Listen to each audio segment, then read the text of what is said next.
द्रौपदी का चीरहरण करके तुमने वीरता का ढोंग करने वाले पांडवों को कहीं मुंह दिखाने के योग्य नहीं छोड़ा। आप सत्य कहते हैं भ्राताश्री।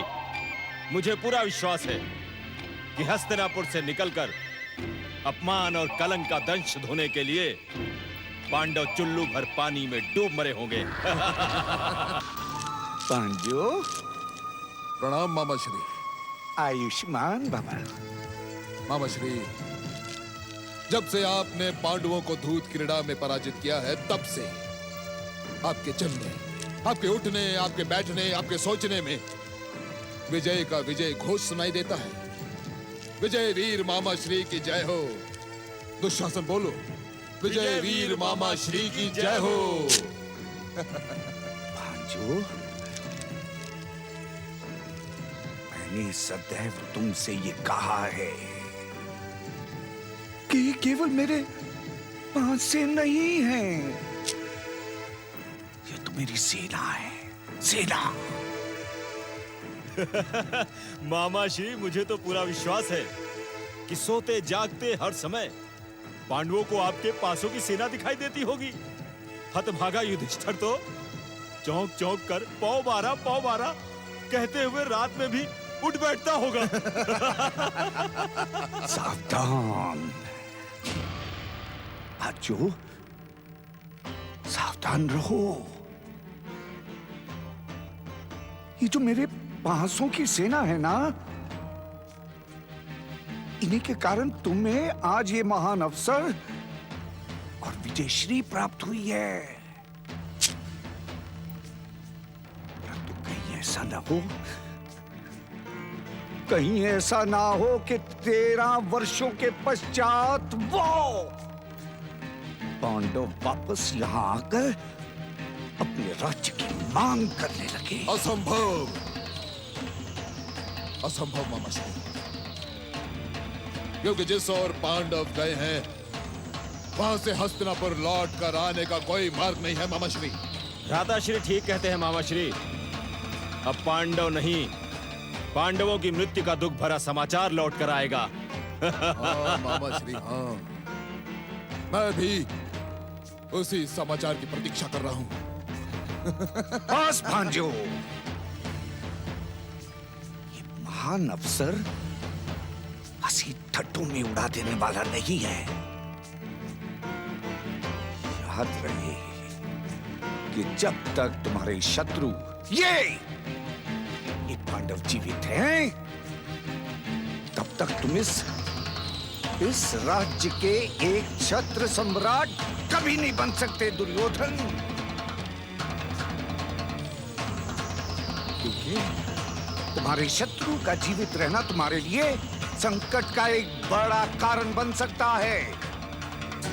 इसलिए तुम्हारे लिए अच्छा यही रहेगा कि तुम अपने आमोद प्रमोद और हंसी ठट्टों को भूलकर इस समय ये विचार करो कि शत्रु को कैसे समाप्त करना है। भांजे, मामा श्री,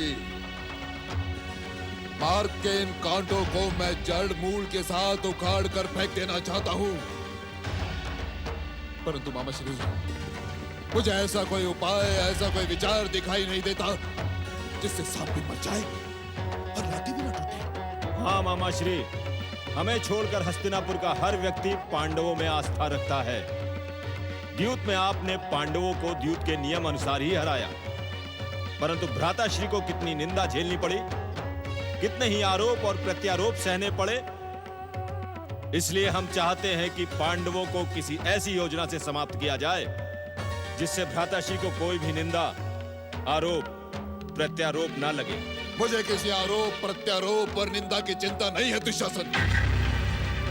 मैं तो केवल इस सत्य को जानता हूं कि हस्तिनापुर का सच्चा उत्तराधिकारी मैं हूं। केवल नेत्रहीन हो जाने से मेरे पिताश्री के साथ जो अन्याय हुआ, वो अन्याय मेरे साथ नहीं हो सकता, क्योंकि हस्तिनापुर के राज सिंहासन पर मैं, हस्तिनापुर नरेश, महाराज धृतराज का ज्येष्ठ पुत्र दुर्योधन ही बैठेगा और कोई नहीं। परंतु मामा श्री, आप मुझे कोई ऐसा उपाय बताएं मामा श्री, जिसमें हमें कुछ कुछ ना करना पड़े, कुछ नहीं। भांजे, यही उपाय तो मैं लेकर आया हूं तुम्हारे पास, यही उपाय।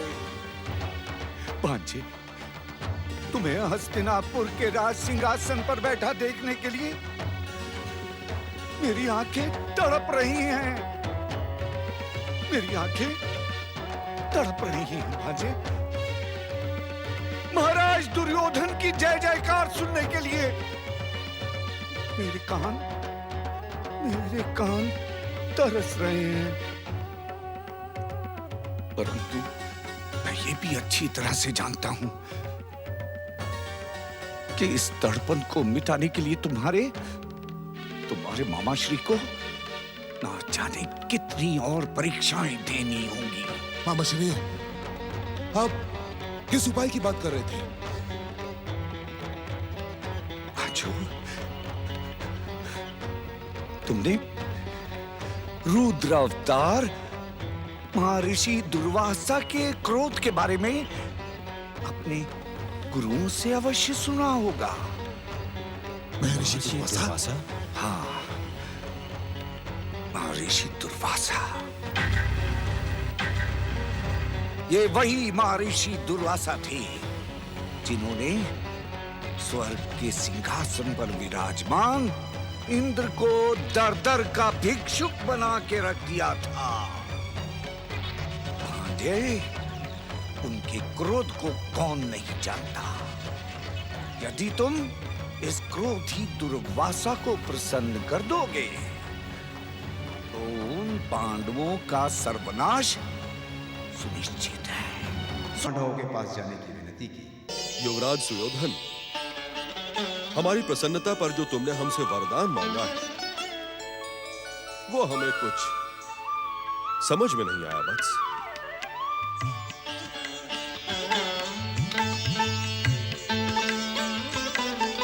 वत्स, इस समय तो तुम हमसे कुछ भी मांग सकते थे, कुछ भी। हस्तिनापुर का राज सिंहासन तो क्या, यदि तुम हमसे इंद्रासन भी मांगते तो हम तथास्तु कहकर तुम्हारी सेवा भावना को प्रोत्साहित करते। ऋषिवर,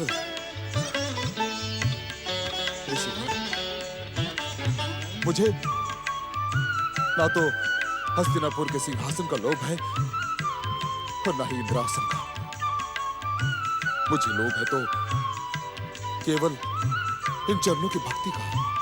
बस मैं तो इतना चाहता हूं ऋषिवर कि इन चरणों के प्रति मेरी जो निष्ठा है वो जन्म जन्मांतर तक बनी रहे। जब भी मुझे मानव जन्म मिले, आपकी चरण सेवा का अवसर मुझे अवश्य मिले। हम तुम्हारी बातों से अति प्रसन्न हुए वत्स, परंतु हमारी समझ में ये नहीं आ रहा कि तुमने हमसे पांडवों का अतिथि बनने का निवेदन क्यों किया। जहां तक हमें ज्ञात है, पांडव तो शत्रु है तुम्हारे। ऋषिवर, मैं कुछ निवेदन करने की आज्ञा चाहता हूं।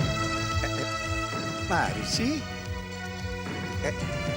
सुनी सुनाई बातों पर कैसे विश्वास किया जा सकता है? परंतु हम मंत्र दृष्टा ऋषियों से कोई भी असत्य बात कहने का साहस कौन कर सकता है गांधार नरेश?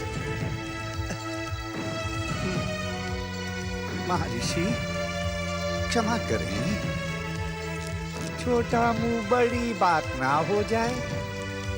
पता नहीं कैसे कहूं, परंतु आप जैसे महान और ईश्वरीय स्वरूप ऋषि मुनि के बारे में भी बड़ी विचित्र बातें सुनने को मिलती हैं।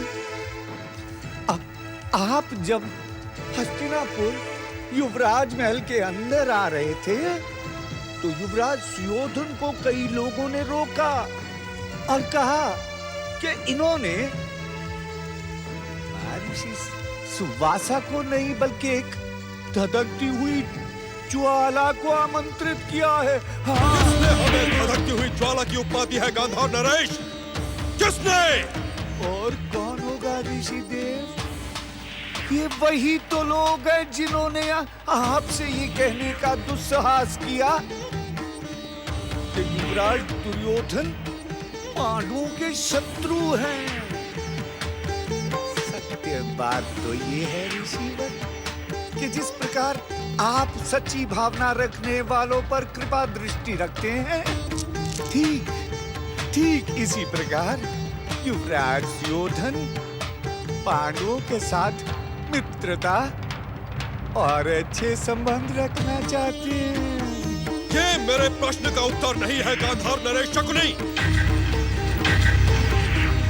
तुम तो हमें केवल इतना बताओ कि हमें अग्नि की धधकती हुई ज्वाला कहने का दुस्साहस किसने किया? मैं अभी उसे शापित करके दंडित करूंगा। क्षमा क्षमा ऋषिवर, क्षमा। अज्ञानी और मूर्ख आपके विराट स्वरूप को पहचान नहीं पाते, इसी कारण ऐसी भूल कर बैठते हैं। किंतु ऋषिवर, आप तो दया के सागर हैं, कृपा की मूर्ति हैं, क्षमा के अवतार हैं। युवराज सुयोधन, तुम्हारे पास हमें प्रसन्न करने के समस्त उपाय हैं, परंतु तुमने हमें अब तक ये नहीं बताया कि तुम हमें पांडवों के पास अतिथि बनाकर उसी समय क्यों भेजना चाहते हो जब पांडवों के साथ साथ द्रौपदी भी भोजन कर चुकी हो। यह तो हमारी ऋषि मर्यादा के अनुकूल नहीं है वत्स।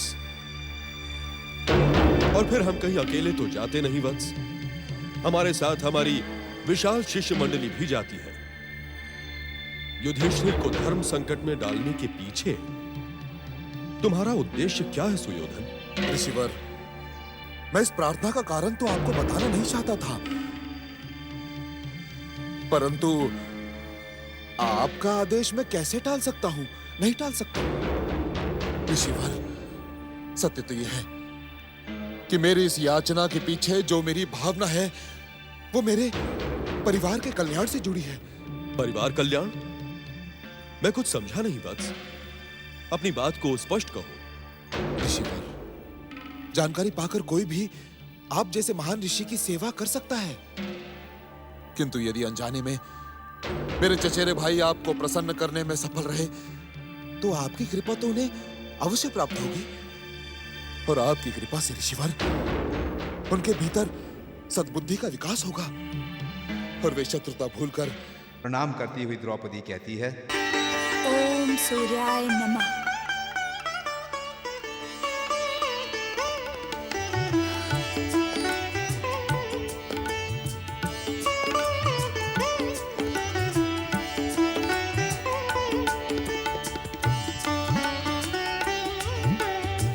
एक स्त्री को सबसे अधिक चिंता उसकी रसोई की होती है, किंतु हे सूर्य भगवान, इस अक्षय पात्र का दान देकर आपने मेरी हर चिंता का अंत कर दिया है। मैं आपको शत शत प्रणाम करती हूँ।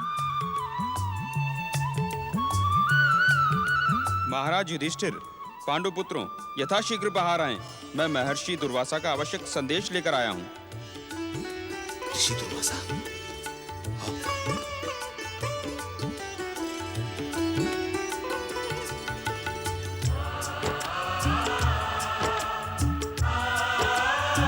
प्रणाम ऋषिवर। महाराज युधिष्ठिर, आपके सौभाग्य में वृद्धि करने के लिए रुद्रावतार महर्षि दुर्वासा दैत्यवन की सीमा पर पधारकर आपके आने की प्रतीक्षा कर रहे हैं।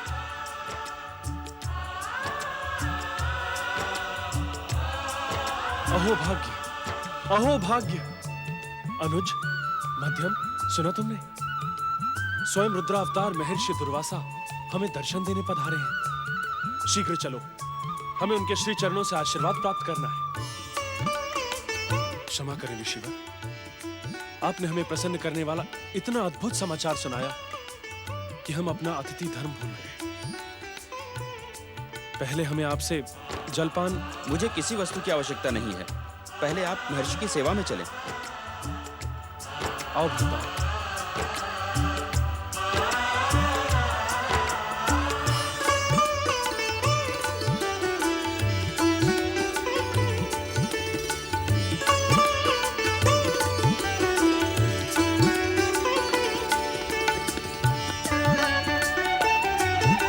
प्रणाम ऋषिवर। पांडुपुत्र युधिष्ठिर, इस समय हम भोजन की तीव्र इच्छा के साथ यहाँ पधारे हैं। आप यथाशीघ्र हमारे और हमारी विशाल शिष्य मंडली के लिए भोजन की व्यवस्था करें। आर्यपुत्र, भोजन के बाद मैं सूर्य देव के दिए अक्षय पात्र को धो मांज कर रख चुकी हूँ। अब अगली बेला से पहले वह पात्र हमें भोजन नहीं देगा।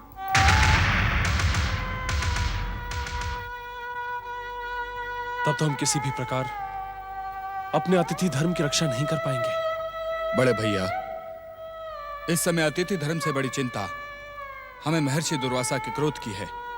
इच्छा अनुसार भोजन ना मिलने पर वे अवश्य क्रोधित होकर हमें शापित कर देंगे। नहीं मध्यम, धर्म के मूल्य पर न तो मुझे महर्षि दुर्वासा के शाप का भय है और न ही देवराज इंद्र के वज्र का। शिव शंकर का त्रिशूल और श्रीहरि का चक्र भी मुझे भयभीत नहीं कर सकता। मुझे तो भय है केवल अपने धर्म का। अतिथि की मर्यादा को पूरा न करने वाले गृहस्थ को जीवित रहने का कोई अधिकार नहीं है। आपका अतिथि धर्म खंडित नहीं होगा। मुझे अपनी भक्ति और आस्था पर पूरा विश्वास है। किस आस्था और भक्ति की बात कर रही हो तुम पांचाली? उसी आस्था और भक्ति की आर्यपुत्र जिसने आज तक मुझ पांचाली की लाज बचाई है। जब तक मैं इस कुटिया के भीतर से बाहर ना आऊं, आप सब यहीं रुककर मेरी प्रतीक्षा करेंगे।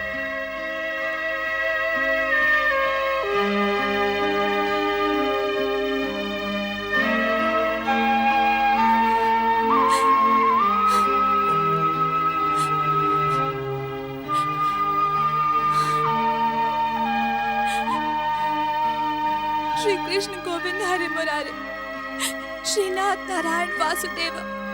श्री कृष्ण गोविंद हरे मुरारे, श्रीनाथ नारायण वासुदेव। हे मुरलीधर, हे शरणागत वत्सल भगवान, हे सखा, हे मेरे मित्र श्री कृष्ण। जिस तरह तुमने हस्तिनापुर की राजसभा में दुशासन के अहंकार को चूर चूर कर दिया था, उसी प्रकार आज हमारे धर्म की रक्षा करने आओ। आओ कृष्ण, आओ।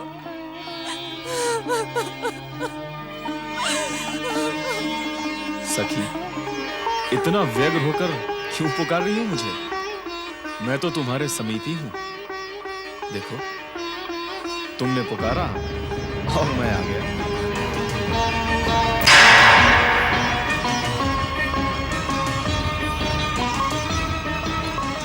इधर उधर क्या देख रही हो सखी? मैं यहीं तो खड़ा हूं, तुम्हारे पीछे।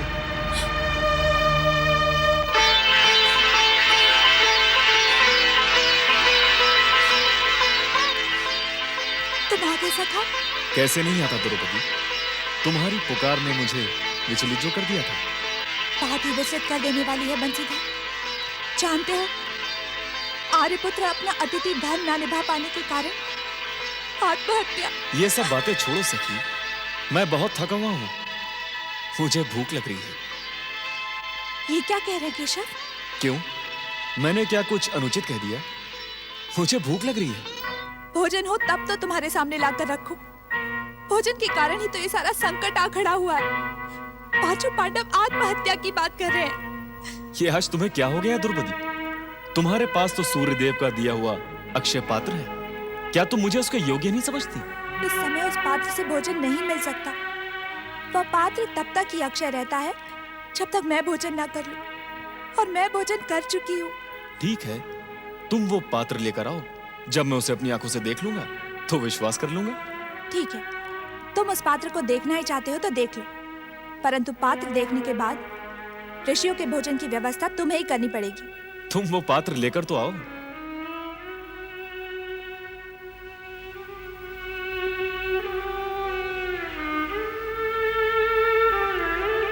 ओम सूर्याय नमः।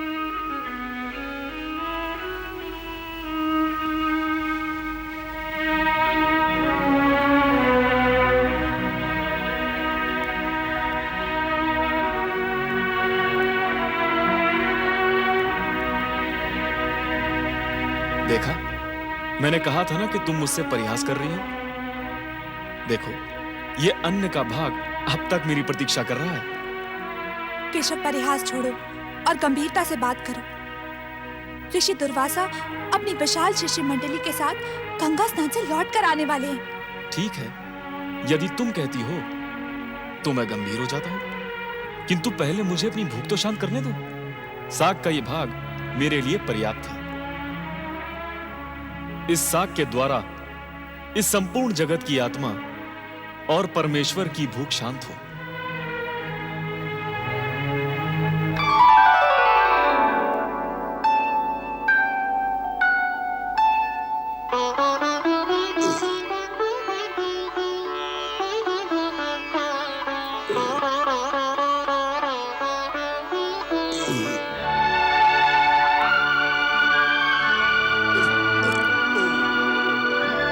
वत्स,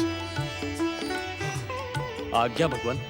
समीप ही स्नान कर रही हमारी विशाल शिष्य मंडली को पांडवों की कुटिया में पहुंचने का निर्देश दो और उनसे कहो कि हम भी उसी ओर प्रस्थान कर रहे हैं। जो आज्ञा भगवान।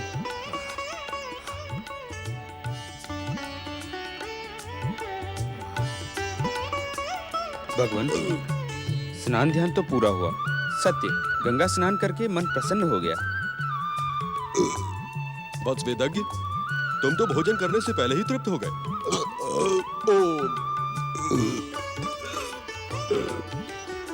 ये कैसा चमत्कार? भोजन करने से पहले ही भूख शांत हो गई।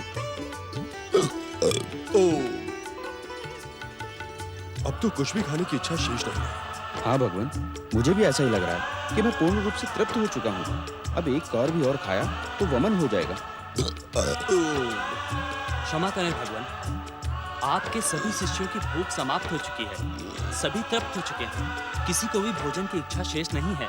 मेरी भी दशा ऐसी है भगवान। ऐसा लगता है आवश्यकता से अधिक खा लिया है।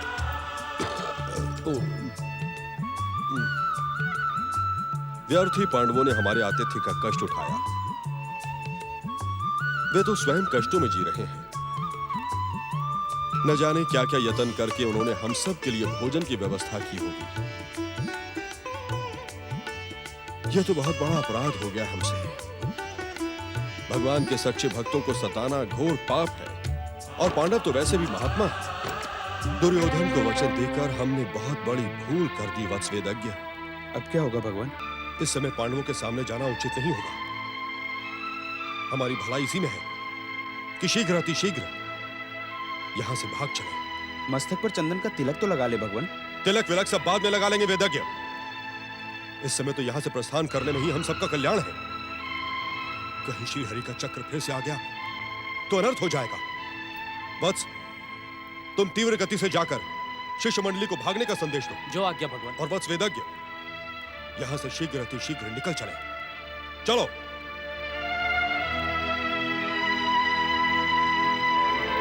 रुद्रावतार महर्षि दुर्वासा का इस प्रकार अतिथि बनने की इच्छा से आना और बिना बताए अचानक चले जाना, इसका कारण नहीं समझ में आया। भ्राताश्री, कारण तो बहुत ही सरल और स्पष्ट है।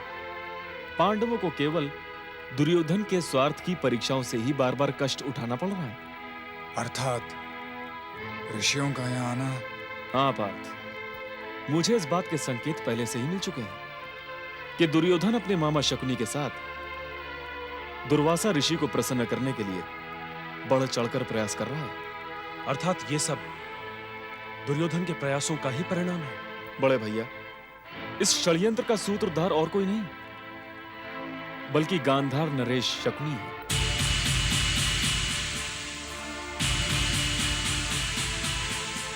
सभी असाध्य रोगों का उपचार एकमात्र शिव भक्ति से किया जा सकता है।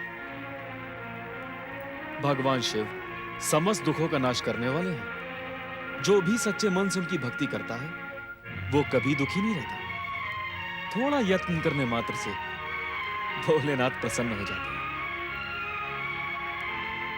तो हम सब देवाधिदेव महादेव को प्रसन्न करने का प्रयत्न आज ही प्रारंभ करते हैं। शिव भक्ति पर तो जन्म लेने वाले हर प्राणी का अधिकार है, परंतु आप सबके कष्टों का अंत करने के लिए केवल पार्थ को ही शिव भक्ति में लीन होना होगा।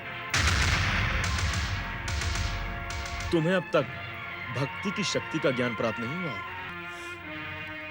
कहें केशव, मुझे क्या करना होगा? पार्थ, पहले तो तुम्हें अपने मन को स्थिर करना होगा, क्योंकि भक्ति की सफलता मन की स्थिरता पर ही निर्भर करती है। फिर इंद्रकील पर्वत पर जाकर शिव आराधना से पहले अपनी तपस्या का अग्रपूज्य देवराज इंद्र को मानकर शक्र विद्या से देवराज इंद्र को प्रसन्न करो। देवराज इंद्र प्रसन्न होकर तुम्हें पवन हितकारी, पवन पावन और संसार में सर्वश्रेष्ठ सिद्ध शिव मन से दीक्षित करेंगे। यशस्वी भव। मुझे आशीर्वाद दे कि मैं अपने मन को भक्ति में लीन करने में सफल हो जाऊं। तुम ऐसे क्यों जा रहे हो पार्थ? पांचाली, वीर शिरोमणि अर्जुन का गांडीव लेकर आओ। परंतु केशव, भक्ति में अस्त्र का क्या काम? प्रश्न काम का नहीं है पार्थ, प्रश्न है धर्म का। तुम क्षत्रिय हो पार्थ, और क्षत्रिय धर्म तुम्हें इस बात की आज्ञा देता है कि तुम अपनी प्रजा और असहायों की रक्षा के लिए अस्त्र शस्त्र सदा अपने साथ रखो।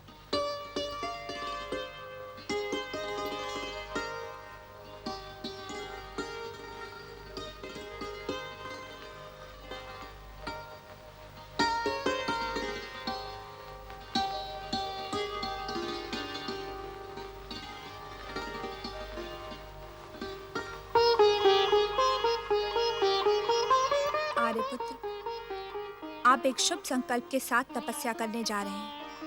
आप सफल हैं।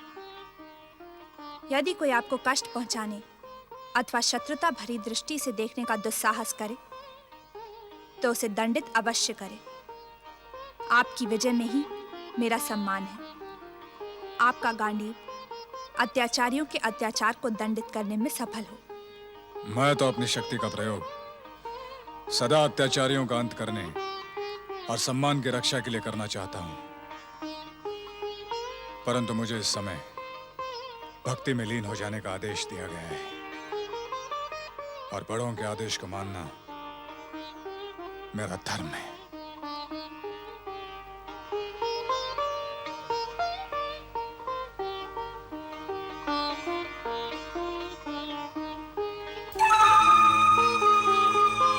अब मुझे भी आज्ञा दीजिए बड़े भैया, क्योंकि द्वारका पहुंचने से पहले मुझे एक और आवश्यक कार्य पूरा करना है। क्या मैं आपकी कोई सहायता कर सकता हूं द्वारकाधीश?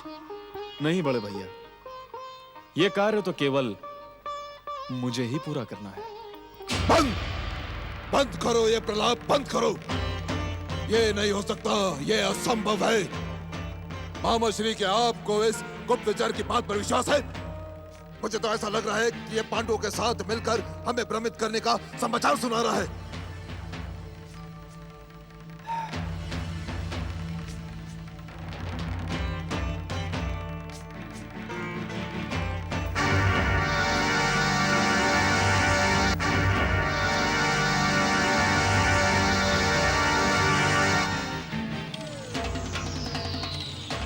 भांजे, इसमें ना विश्वास करने का तो कोई कारण ही दिखाई नहीं दे रहा। तो क्या आपको इस गुप्तचर की बात सत्य लग रही है? भांजे, इसकी आंखें सत्य का संकेत दे रही हैं। मामाश्री, आंखों से सत्य का अनुमान असत्य भी तो हो सकता है। नहीं भांजे, आंखें कभी भी असत्य नहीं बोलती। स्वामी और आराध्य के सामने आंखों में विनम्रता छा जाती है। शत्रु और विरोधी के सामने आंखों में रोष और लाली आ जाती है,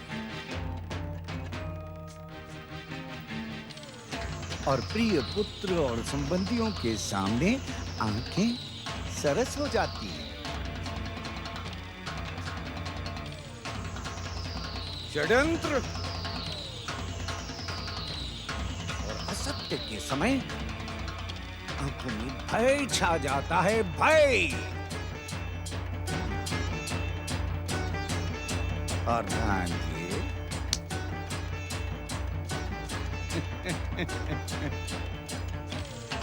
प्रियतमा के सामने आंखें तिरछी हो जाती हैं। ये आंखों की भाषा है भांजे, आंखों की भाषा। और इन्हें पढ़ने वालों को आंखों में छुपी सच्चाई साफ साफ दिखाई दे जाती है। सत्य कहा आपने मामा श्री, सर्वथा सत्य। तुम जा सकते हो गुप्तचर। जो आज्ञा। परंतु मामा श्री, एक बात मेरी समझ में नहीं आई कि रुद्र अवतार महर्षि दुर्वासा, जिनका क्रोध सारे संसार में प्रसिद्ध है, उन्हें भागने के लिए विवश क्यों होना पड़ा मामा श्री? क्यों? भांजे, जो कारण समझ में नहीं आता उसे ही तो चमत्कार कहते हैं। और ना समझ में आने वाले चमत्कार को दूर से ही प्रणाम कर दिया जाता है। क्या कहा आपने? क्या कहा मामा श्री? नहीं नहीं मामा श्री, मैं दूर से प्रणाम करके पांडवों को क्षमा नहीं कर सकता, माने नहीं कर सकता मामा श्री। आपने सुना नहीं कि उस गुप्तचर ने क्या कहा? उसने ये कहा कि द्वारकाधीश कृष्ण के कहने पर अर्जुन शिव आराधना करने के लिए इंद्रकील पर्वत की ओर निकल चुका है मामा श्री। हाँ हाँ सुना, मैंने सुना भी और समझा भी। और सुनने समझने के बाद भी आप शांत बैठे हैं। शांत बैठे हैं तो क्यों बैठे हैं? कुछ करे मामा श्री, कुछ करे। नहीं तो वो अर्जुन शिव को प्रसन्न करके हमारे सम्मुख संकटों के पर्वत खड़े कर देगा। बस यही तुम में बुरी आदत है, समय से पहले ही उत्तेजित हो जाते हो। अरे अर्जुन शिव को तब प्रसन्न करेगा जब वो शिव आराधना करेगा भांजे। मामा श्री, मुझे अर्जुन के शिव आराधना में कोई कमी दिखाई नहीं देती, कोई कमी दिखाई नहीं देती। कमी दिखती नहीं, दिखाई जाती है भांजे। हम प्रयास करेंगे कि शिव आराधना के समय अर्जुन के सामने बाधाओं का पर्वत खड़ा हो जाए। पर्वत तो प्रयास कब करेंगे आप? कब करेंगे? जब वो अर्जुन शिव को प्रसन्न कर देगा तब। मामा श्री, अब तक तो उसने शिव आराधना प्रारंभ भी कर दी होगी, कुछ करें। भांजे भांजे, अर्जुन इस समय शिव की आराधना नहीं कर रहे। वत्स, अर्जुन अग्र पूजा अर्थात इंद्र की पूजा कर रहे हैं और अग्र पूजा में बाधा डालने को घोर पाप माना जाता है। पाप, इसलिए कर लेने दो उसको अग्र पूजा। एक बार वो अग्र पूजा में सफल हो गया तो फिर हम अपना प्रयास प्रारंभ कर देंगे। अर्थात इतने उत्तेजित होने की आवश्यकता नहीं है। अरे समय आने पर तुम्हारे मामा श्री तुम्हें बता देंगे कि अर्जुन के सामने बाधाओं का पर्वत कैसे खड़ा किया जाए। समझ में नहीं आता कि केशव ने मुझे शिव भक्ति का परामर्श क्यों दिया। वे जानते हैं कि जब तब पूजा पाठ और भक्ति के प्रति मेरे मन में आदर अवश्य है, परंतु मैं स्वयं भक्ति में लीन नहीं हो सकता क्योंकि मैं शक्ति पर विश्वास करता हूं। नहीं, मैं कुछ भी कर लूं पर मेरा मन स्थिर नहीं होगा।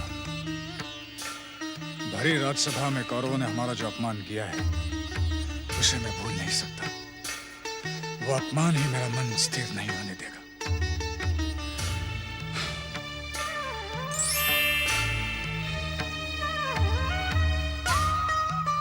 पार्थ, जिस अपमान की बात सोचकर तुम शिव भक्ति का मार्ग छोड़ रहे हो, उसी अपमान को सम्मान में बदलने के लिए मैं तुम्हें शिव भक्ति का मार्ग दिखाने आया हूं। मेरे मन में सात्विक सुख की अभिलाषा है, परंतु तुम्हारे विचार सात्विक सुख के मार्ग पर नहीं जा रहे हैं।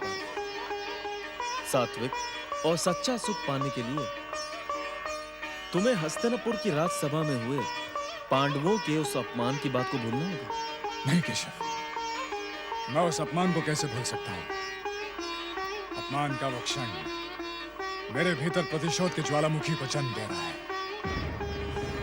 मैं तो उसे और प्रचंड कर देना चाहता हूं। बात, तुम उस अपमान को विधि का विधान और विधाता की इच्छा मानकर क्यों नहीं स्वीकार कर लेते? प्रतिशोध से तुम्हें कुछ नहीं मिलेगा। प्रतिशोध किसी दूसरे का नहीं, स्वयं का ही नाश कर देता है। यदि तुम उस अपमान को सम्मान में बदलना चाहते हो तो संकल्प करो पार्थ, शिव भक्ति का संकल्प।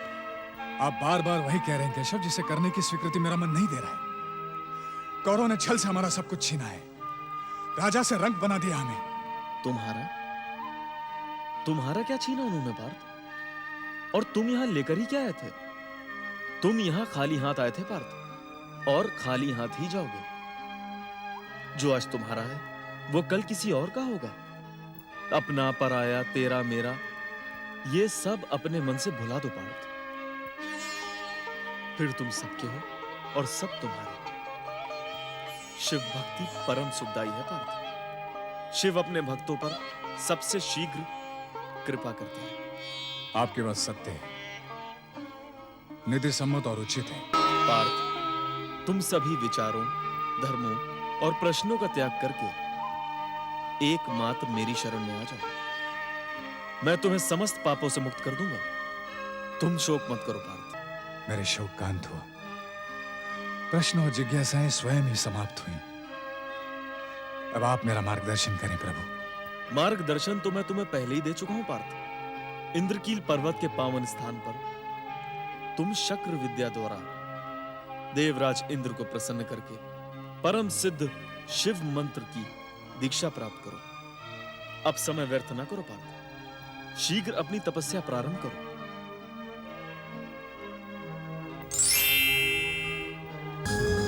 ओम इंद्राय नमः, ओम शक्राय नमः, ओम देवेंद्राय नमः, ओम इंद्राय नमः, ओम शक्राय नमः, ओम देवेंद्राय नमः, ओम इंद्राय नमः, ओम शक्राय नमः, ओम देवेंद्राय नमः, ओम इंद्राय नमः, ओम शक्राय नमः, ओम देवेंद्राय नमः, ओम शक्राय नमः, ओम देवेंद्राय नमः, ओम इंद्राय नमः, ओम शक्राय नमः, ओम देवेंद्राय नमः,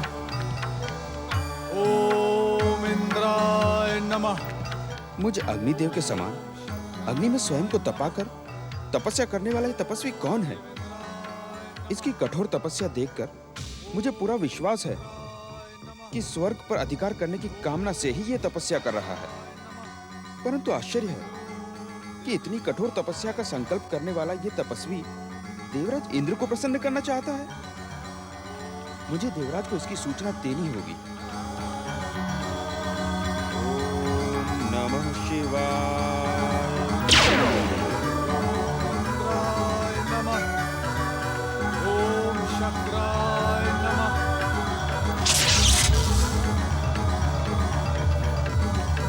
ओम इंद्राय नमः। कौन है ये तपस्वी जो मेरी ही आराधना करके मुझसे मेरे इंद्रासन को छीन लेना चाहता है? देवराज, मुझे तो ये दैत्य गुरु शुक्राचार्य का कोई नया षड्यंत्र दिखाई देता है। दैत्य गुरु शुक्राचार्य, मैं उनके इस षड्यंत्र को नष्ट भ्रष्ट कर डालूंगा। नहीं देवराज, इस षड्यंत्र को नष्ट भ्रष्ट करने की कोई आवश्यकता नहीं है। ये आप क्या कह रहे हैं अग्निदेव? देवराज, ये तपस्वी शक्र विद्या से आपकी तपस्या कर रहा है। यदि आप इसे वरदान देने नहीं जाएंगे तो इसकी तपस्या कभी सफल नहीं होगी और सदा की तरह दैत्य गुरु शुक्राचार्य हाथ मलते रह जाएंगे। क्या आप आराधना के कठोर विधि विधान से परिचित नहीं हैं?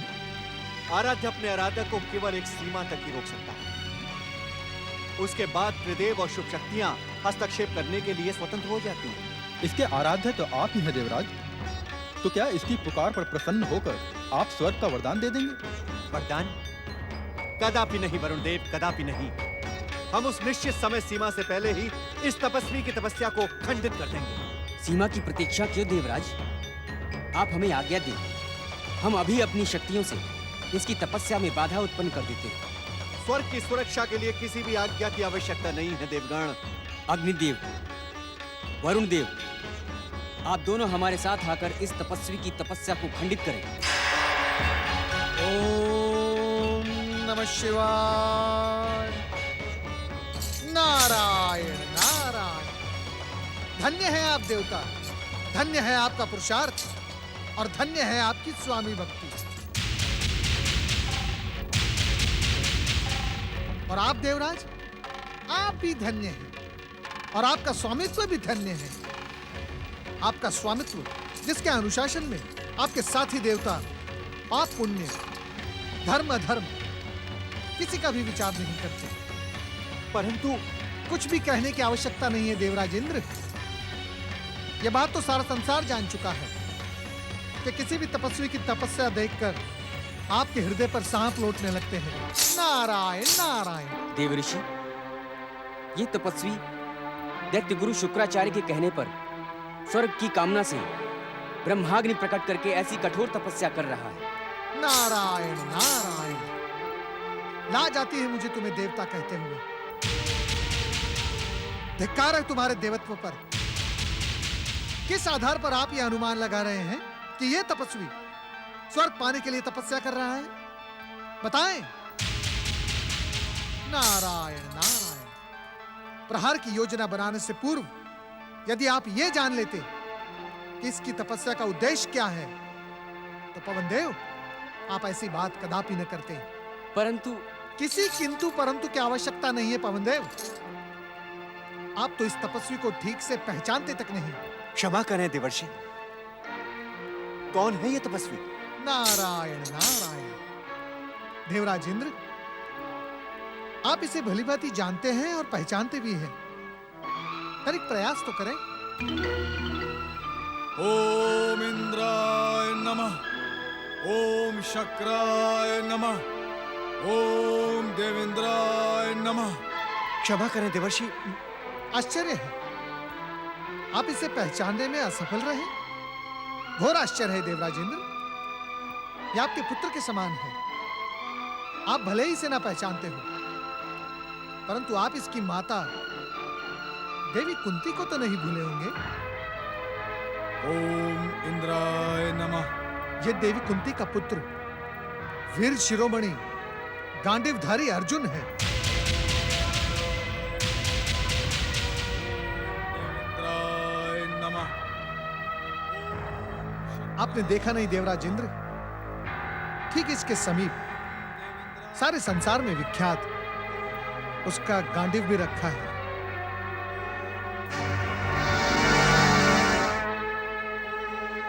और ये भी सुन लें, अर्जुन स्वर्ग की कामना से नहीं, भगवान भोलेनाथ को प्रसन्न करने की भावना से शक्र विद्या द्वारा आपकी अग्र पूजा कर रहा है।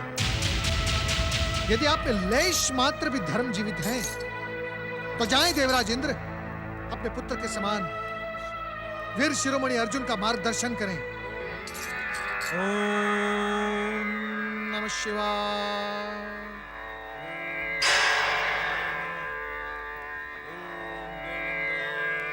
आज देवर्षि ने हमें उचित समय पर आकर रोक लिया, अन्यथा अनर्थ हो जाता। देवगण, मुझे इसकी पुकार का उत्तर देने के लिए जाना ही होगा। यह शक्र विद्या से मेरी अग्र पूजा कर रहा है, इसकी परीक्षा तो मुझे लेनी ही होगी। ओम देवेंद्राय नमः, ओम शक्राय नमः, देखने में तो तुम किसी राजकुल के राजकुमार दिखते हो।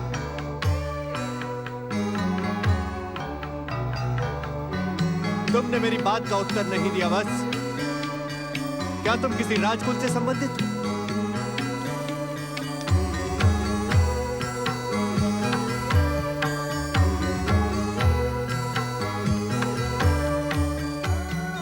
आपका अनुमान सत्य है। मेरा संबंध भरतवंश से है ब्राह्मण देवता।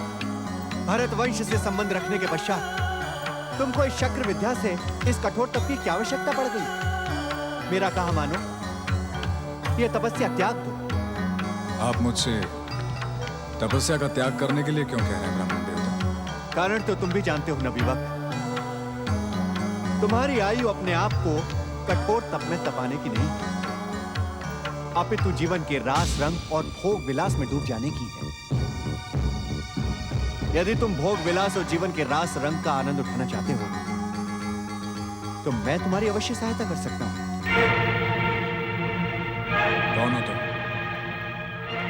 क्यों ब्राह्मण देवता का वेश धारण करके मुझसे मेरी तपस्या त्यागने के लिए कह रहे हो? सत्य कहो, किसने भेजा है तुम्हें? अन्यथा मेरा रोष तुम्हें क्षमा नहीं करेगा। मेरे और तुम्हारे बीच में रोष का कोई स्थान नहीं है बस। मैं तो तुम्हें यहां जीवन के भोग विलास और आनंद की शिक्षा देने आया हूं। इस तपस्या को त्याग दो। क्या मिलेगा तुम्हें इस पूजा पाठ और आराधना से? अरे आराधना करते करते मेरी तरफ वृद्ध हो जाओगे, तब भी तुम्हें तुम्हारे आराध्य वरदान देने नहीं आएंगे। वरदान की कामना से मैं तपस्या कर भी नहीं रहा हूं। मैं तो शक्र विद्या द्वारा स्वर्गाधिपति देवराज इंद्र की अग्र पूजा कर रहा हूं। करो, करते रहो। जब तक तुम्हारी इच्छा हो तब तक करो। किंतु बस मैं ये बताना तुम्हें अपना कर्तव्य समझता हूं कि तुम्हारे आराध्य कभी नहीं आएंगे। इसीलिए ये तपस्या का त्याग करके जीवन के भोग विलास का आनंद लूटो। चले जाओ यहां से। मुझे तुम्हारी एक भी बात नहीं सुननी है। क्यों अपना यौवन नष्ट करने पर तुले हुए हो? बस मेरी बात मानो। तुमने सुना नहीं मैंने क्या कहा? चले जाओ यहां से। अरे तपस्या और आराधना के लिए एक यौवन तो क्या, कुंती पुत्र अर्जुन अपने आने को जीवन की आहुति दे देगा, पर अपने आराध्य को प्रसन्न करके ही रहेगा। जाओ, चले जाओ यहां से। धन्य हो तुम वत्स, और धन्य है तुम्हारी भक्ति भावना। तुम्हारी माता कुंती ने तुम्हें योग्य और श्रेष्ठ संस्कार दिए हैं। मैं तुम पर प्रसन्न हूं और मेरी प्रसन्नता तुम्हें सफलता की ओर ले जाएगी।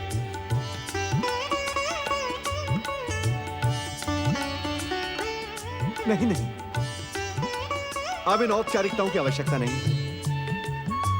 जब मन में शिव भक्ति की आग जगी हो तो विलंब करना उचित नहीं है। शीघ्र ही उत्तर दिशा की ओर मुंह करके बैठ जाओ। मैं तुम्हें शिव के महामंत्र से दीक्षित करता हूं। आओ।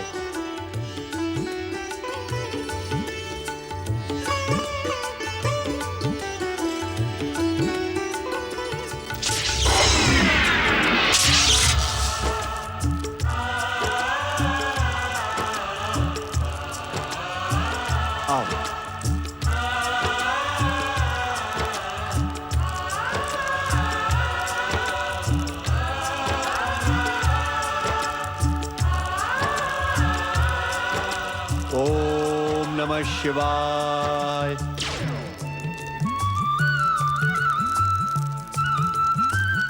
बस इस समय मंत्र दीक्षा देने के कारण मेरा स्थान तुम्हारे गुरु का है। अतः मुझे गुरु मानते हुए अग्नि को साक्षी मानकर इन शुभ सामग्रियों के साथ मुझसे दीक्षा लेने की प्रार्थना करो। ओम गुरुभ्यो नमः। गुरुदेव, मैंने अपने सखा पुरुषोत्तम श्री कृष्ण के कहने पर शिवाराधना का संकल्प किया है। इसी संकल्प को सफल करने के लिए मैंने शक्र विद्या द्वारा आपकी आराधना और तपस्या की है। अब आप कृपा करके मुझे आशुतोष भगवान शिव को प्रसन्न करने वाले पावन मंत्र से दीक्षित करें।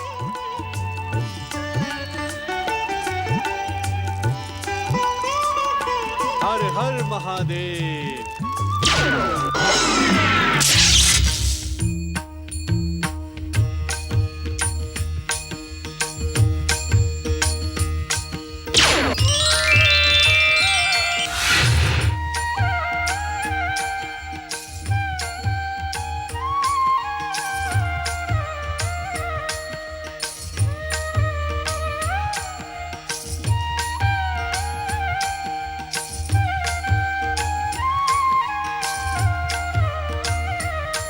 अब जो मैं कह रहा हूं तुम इसे दोहराओ।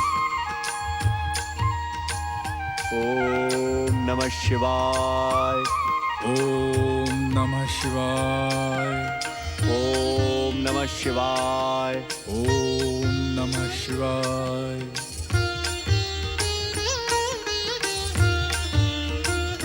ओम नमः शिवाय। ओम नमः शिवाय। ओम नमः शिवाय। ओम नमः शिवाय। ओम नमः शिवाय। बस आशुतोष भगवान शिव को शीघ्र प्रसन्न करने वाले इस पंचाक्षरी मंत्र का जप हृदय की तल्लीनता के साथ करो। हृदय की लीनता के साथ इसका पारायण करो। भगवान शिव सुखों में वृद्धि करने वाले और दुखों का अंत करने वाले हैं। वे अवश्य तुम्हारी मनोकामना पूर्ण करेंगे। किंतु वीर शिरोमणि अर्जुन, तुम इस शिव आराधना को एक वीर और शूरवीर के समान इस गांडीव को धारण करके संपूर्ण करो। आश्चर्य की आवश्यकता नहीं है वीर। यह गांडीव तुम्हारा परिचय है। यह संसार तुम्हें गांडीवधारी के नाम से आदर प्रदान करता है। इसीलिए यह गांडीव तुमसे किसी भी कार्य में अलग नहीं रह सकता। अतः इस गांडीव को धारण करके संपूर्ण लीनता के साथ शिव आराधना में मग्न हो जाओ। यह तुम्हारे गुरु की आज्ञा है। जो आज्ञा।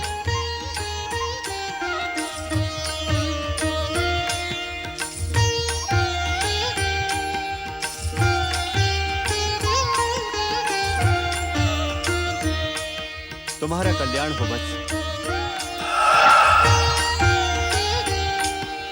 एक ओर तो अर्जुन भगवान शिव की तपस्या में लीन था, वहीं दूसरी ओर दुर्योधन निश्चिंत था कि अर्जुन मात्र इंद्रदेव को ही प्रसन्न कर पाएगा और उसके मामा शकुनी अर्जुन की शिव आराधना को भंग कर देंगे।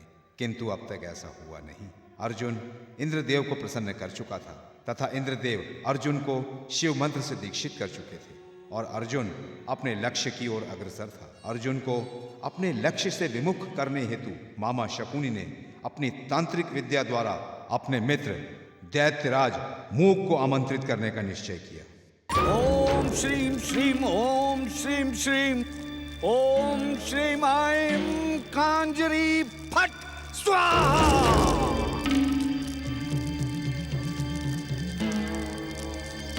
मित्रता का संकल्प करने वाले दैत्य मूक प्रकट हो। प्रकट हो दैत्य मूक।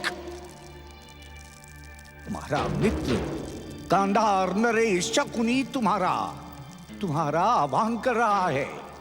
आओ आओ दैत्य मूक, हे मित्र आओ। ओम श्रीम श्रीम ओम ओम हेम कांजरी फट स्वाहा।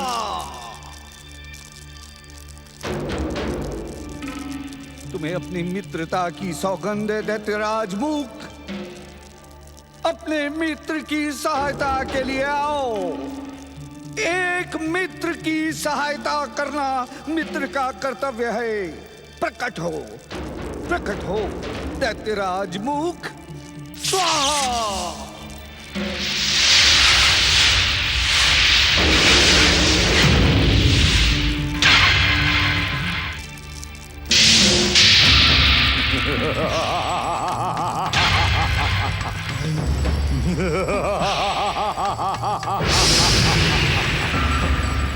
Ha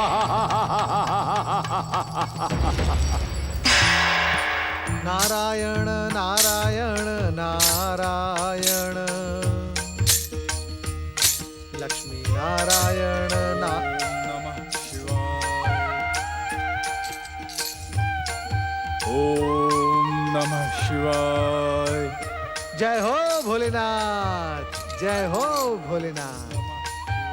आपने सत्य कहा था भोलेनाथ कि पांडवों पर रुद्रावतार दुर्वासा की अग्नि परीक्षा का परिणाम सुखद ही होगा। नारायण नारायण। आज उसी परिणाम के कारण वासुदेव भगवान श्री कृष्ण के मार्गदर्शन और देवराज इंद्र से दीक्षित होकर वीर शिरोमणि अर्जुन परम पावन शिव भक्ति में लीन हो गए। ओम नमः शिवाय। नहीं नहीं नारद, सच्ची भक्ति और सच्ची लीनता के साथ की जा रही शिव आराधना में बाधा पहुंचाना घोर पाप है। ओम नमः शिवाय। आत्मा की पुकार में सदा परमात्मा की प्रेरणा होती है। नारायण नारायण। मुझे तो इस समय हस्तिनापुर के युवराज दुर्योधन के कुचक्रों को रोकने के लिए वीर और महात्मा अर्जुन की सहायता करनी चाहिए। नारायण नारायण। ओम नमः शिवाय। ओम नमः शिवाय।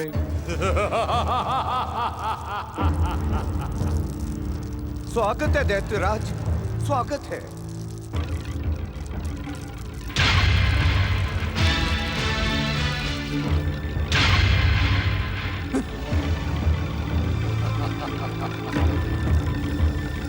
मित्र गांधार नरेश शकुनी, हमारी और तुम्हारी मित्रता के बीच में ये कायर और भीरू मनुष्य कहां से आ गया? ना ना ना दैत्यराज, ये ना तो कोई कायर है ना ही भीरू। ये तो वीर ही नहीं बल्कि शूरवीर है, एक असाधारण असाधारण मनुष्य।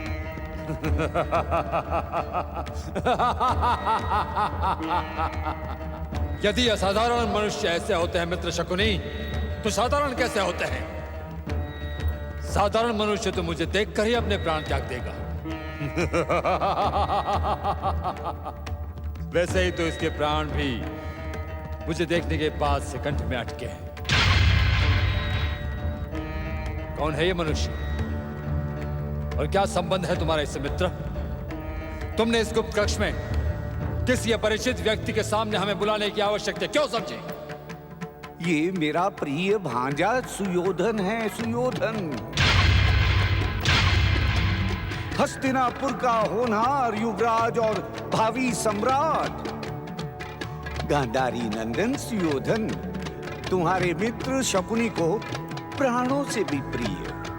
बस यूं समझ लो कि इसी की सहायता के लिए मैंने तुम्हें अपनी मित्रता की दुहाई देकर पुकारा। परंतु मैं इसकी सहायता करने का इच्छुक नहीं हूं मित्र। मित्रता की सौगंध लेते समय हमने ये संकल्प किया था कि हम केवल एक दूसरे के सहायक होंगे, किसी तीसरे के नहीं। इसका खड़ा रहना मुझे भला नहीं लग रहा है मित्र। इसकी आंखों में मेरे प्रति भय है और जो भयभीत होते हैं उन्हें मुख देखना भी नहीं चाहता।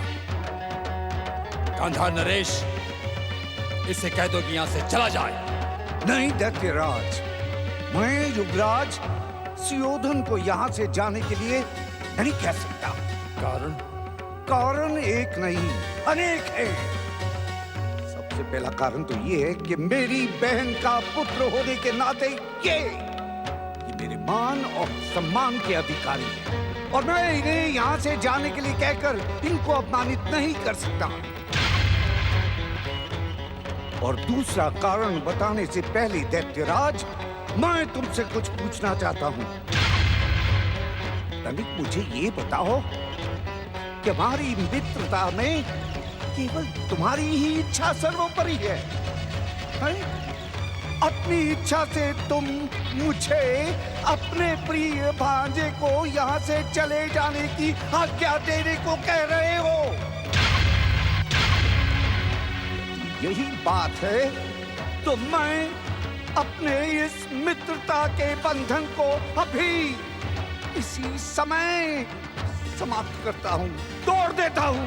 समझे तुम? जा सकते हो। तुम तो रुष्ट हो गए मित्र। तुमने भी तो हमें प्रसन्न करने के लिए कोई ऐसी बात नहीं की। अरे याद करो दैत्यराज, तंत्र सिद्धि की एक यात्रा में तुम्हारी और हमारी भेंट हुई थी। तुम भी उसी यात्रा के पथिक थे जिस पर मैं आगे बढ़ रहा था। सिद्धि परीक्षा के समय तुम्हारे प्राणों पर संकट आ गया था, संकट। और तब इसी गांधार नरेश शकुनी ने अपने प्राणों को संकट में डालकर प्राण बचाए थे। मुझे आज भी वो दिन याद है गांधार नरेश। मित्रता का प्रस्ताव करके तुमने मुझे उस ऋण से उबार लिया था, किंतु आज भी मैं मन ही मन तुम्हारे उस ऋण को चुकाने की बात सोचता रहता हूं। बस करो, बस। कहने और करने में बड़ा अंतर होता है दैत्यराज। तुम सोचते अवश्य होगे, परंतु जब करने की बारी आई तो तुम हमारी मित्रता को कलंकित करना चाहते हो। कलंकित। मुझे अपनी भूल पर खेद है मित्र। तुम कहो तो मैं हस्तिनापुर युवराज और तुम्हारे भांजे सुयोधन से क्षमा याचना कर लूं। नहीं, नहीं दैत्यराज, नहीं। आपको क्षमा याचना करने की क्या आवश्यकता है? सत्य तो यह है दैत्यराज कि मझधार में मेरे जीवन की नैया की खिवैया मेरे मामा श्री हैं। आप दोनों की बातें सुनकर मुझे अपनी भूल का आभास हुआ। मुझे यहां नहीं आना चाहिए था। ऐसा कहकर तुम मुझे और अधिक लज्जित कर रहे हो भांजे। भांजे? भांजे? ये आप क्या कह रहे हैं? चकित होने की कोई बात नहीं है भांजे। मेरे प्रिय मित्र शकुनी का भांजा मेरा भी तो भांजा हुआ। कहो भांजे, मैं तुम्हारी क्या सहायता करूं? किसने तुम्हारी जीवन नैया को संकट में डालने का दुस्साहस किया है? मैं अभी और इसी समय उसे यमलोक पहुंचाकर अपने प्रिय मित्र शकुनी को प्रसन्न करूंगा। कहो भांजे, कहो।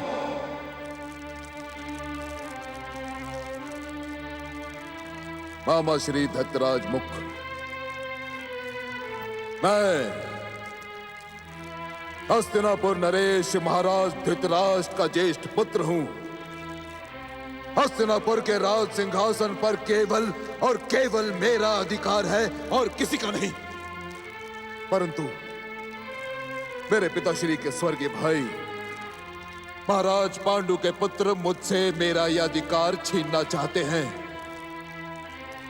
शक्ति और युक्ति के प्रदर्शन में असफल होकर वो पांडु पुत्र अर्जुन देवादिदेव महादेव शिव को प्रसन्न करके मुझे पराजित करना चाहता है। तो तुम चाहते हो कि पांडु पुत्र अर्जुन की शिवाराधना खंडित हो जाए?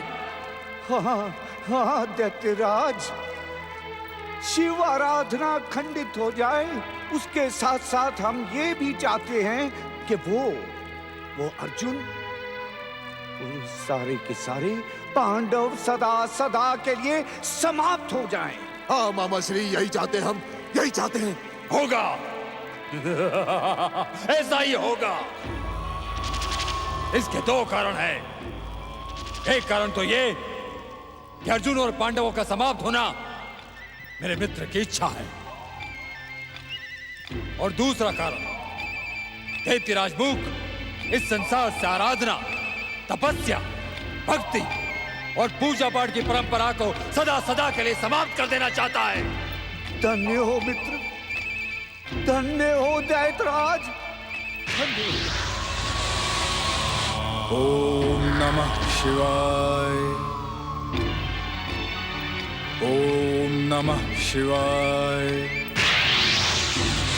दैत्यराज, पांडुपुत्र अर्जुन इस समय कुछ कहने की आवश्यकता नहीं है भांजे।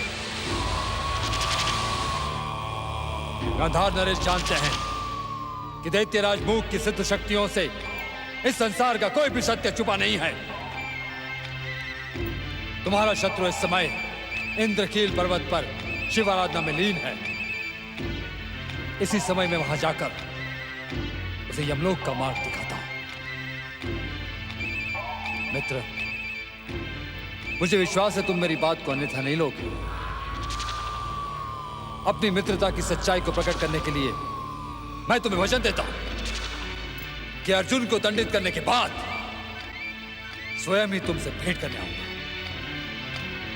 और हां, इस अभियान को अपने नाम के अनुरूप मूक अर्थात बिना कुछ बोले संपन्न करूंगा।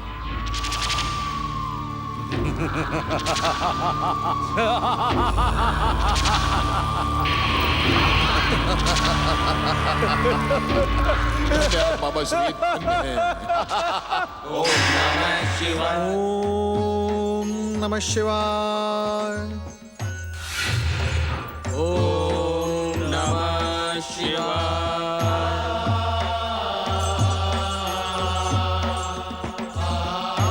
देवर्षि नारद, परंपरा के अनुसार देवताओं से पहले आप कैलाश पर पधारेंगे, इसलिए देवताओं से पहले आपको अपनी बात कहने का अधिकार है।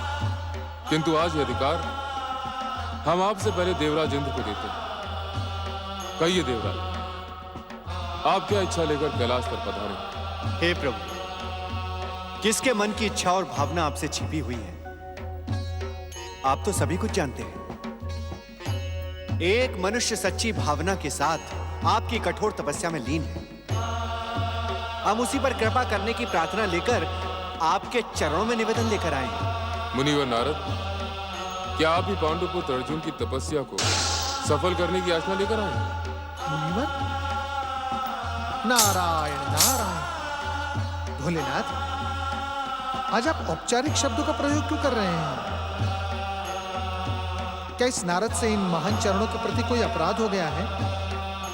यदि आप मुझसे रुष्ट हैं तो कृपया आप मुझे प्रताड़ित करें, दंडित करें, परंतु भोलेनाथ, अपने इस बालक के प्रति ऐसे औपचारिक शब्दों का प्रयोग ना करें। देवर्षि, क्या आप मेरी इस औपचारिक बातचीत का कारण जानना चाहते हैं? अवश्य भोलेनाथ, अवश्य। हमें अपनी भूल का ज्ञान तो हो जाएगा। नारद, देवराज, देवगण, जो मेरे भक्तों और भक्ति की भावना के सहायक हैं, वो वास्तव में मेरे आदर के पात्र हैं। आज आप सब एक शिव भक्ति की सहायता के लिए कैलाश पधारे, इसलिए आपका आदर करना मेरा कर्तव्य है। आप धन्य हैं भोलेनाथ, आप धन्य हैं। परंतु भोलेनाथ, संकोच की आवश्यकता नहीं नारद, कहो क्या कहना चाहते हैं? जब भक्तों और भक्ति की सहायता करने का विचार मन में उठता है, तब सब कुछ शुभ ही शुभ होता है। तुम इस समय जो कुछ भी कहोगे शुभ ही कहोगे, शुभ और सुंदर। कहो। भोलेनाथ, मैं तो केवल इतना कहना चाहता हूं कि शुभ और सुंदर के साथ सत्य और शिव भी हो। ऐसा ही होगा मुनिवर। जिस शुभ और सुंदर उद्देश्य से पांडुपुत्र अर्जुन मेरी तपस्या में लीन हुए हैं, कल्याणकारी शिव तत्व उनके इस उद्देश्य को अवश्य पूर्ण करेंगे। इसलिए आप सबको किसी भी प्रकार की चिंता और प्रार्थना की आवश्यकता नहीं है। अब आप सब अपने अपने स्थान पर लौट जाएं। समय आने पर अर्जुन अवश्य हमारी कृपा के पात्र बनेंगे।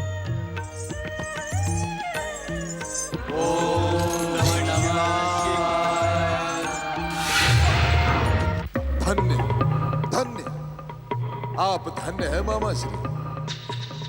अब मुझे पूरा विश्वास हो गया है कि हस्तिनापुर के राज सिंहासन से संसार की बड़ी से बड़ी शक्ति भी मुझे हटा नहीं सकती।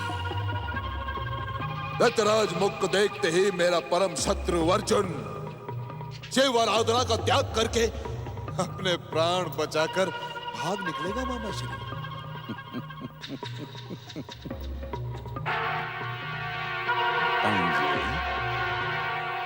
मेरा मित्र उसे भागने का अवसर देगा तब वो भागेगा ना।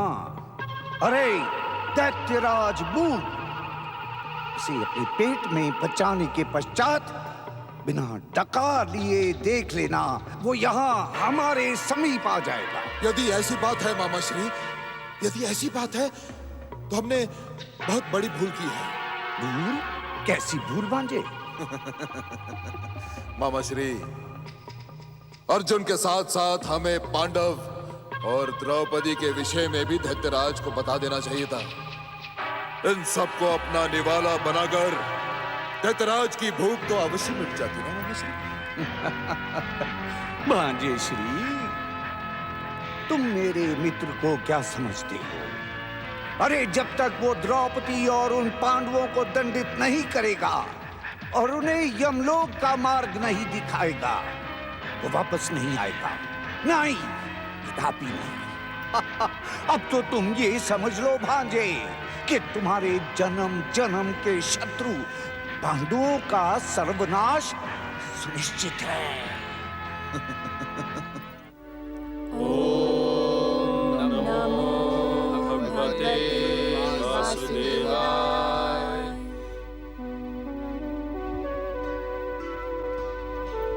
क्या बात है अनुज, तुम कुछ कहना चाहते हो? हाँ भ्राताश्री, मैं पिछले कई दिनों से अनुभव कर रहा हूँ, मुझे भीम भैया कुछ प्रसन्न दिखाई नहीं देते।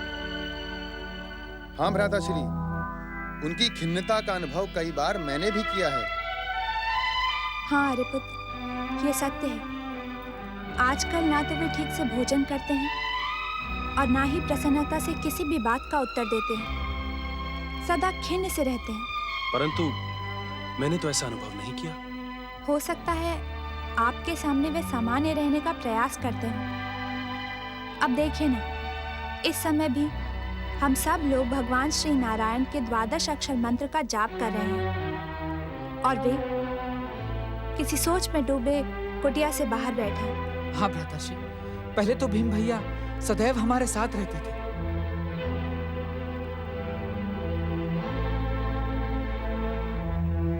भीम की चिंता का अंत करना परम आवश्यक है।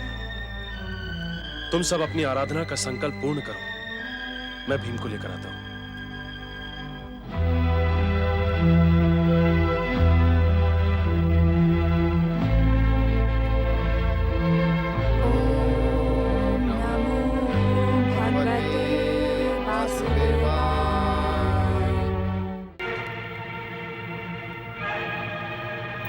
क्या बात है मध्यम? किस सोच विचार में डूबे हुए? कुछ नहीं भैया, बस यूं ही। यूं चिंतित रहना तुम्हारा स्वभाव नहीं है मध्यम। यदि कोई ऐसी बात है जो तुम मुझे नहीं बताना चाहते तो कोई बात नहीं, मैं चला जाता हूं। नहीं भैया नहीं, ऐसी कोई बात नहीं। सच तो ये है, बहुत समय से मैं आपसे एक बात पूछना चाहता था। तो अब तक पूछा क्यों नहीं? अवसर नहीं मिला बड़े भैया। मध्यम, आज अवसर है, आज पूछ लो। बड़े भैया, क्या हमारा जन्म इन जंगलों के संकटों से जूझने के लिए हुआ है? क्या पांडुपुत्र अपना पुरुषार्थ इन जंगलों में नष्ट कर देंगे? ये तुम मुझसे क्यों पूछ रहे हो मध्यम? फिर किससे पूछूं भैया? यदि आपने रोक न दिया होता तो उस दिन हस्तिनापुर की राजसभा में दुष्ट दुर्योधन, कपटी शकुनी, पापी दुशासन और उस सारथी पुत्र कर्ण को यमलोक पहुंचा देता। उन पापियों ने राजसभा में द्रौपदी का जो अपमान किया, उस दृश्य को मैं भूल नहीं सकता भैया, भूल नहीं सकता। तुमने हमें वचन दिया था मध्यम। उसी वचन ने मुझे रोक रखा है, पर अब मैं नहीं रुक सकता। आप भी उस वचन को भूलकर मुझे आज्ञा दें। मैं इसी समय हस्तिनापुर जाकर उन दुष्टों को दंडित करना चाहता हूं। अपने आक्रोश को शांत करो। समय आने पर विधाता का न्याय उन्हें अवश्य दंडित करेगा। विधाता के न्याय की प्रतीक्षा वो करते हैं जिनकी भुजाओं में शक्ति नहीं होती। देव देव तो आलसी करते हैं। मैं तो अपने पुरुषार्थ और पराक्रम से कौरवों को दंडित करना चाहता हूं। किसी के विचारों पर रोक लगाना आर्य धर्म के विरुद्ध है।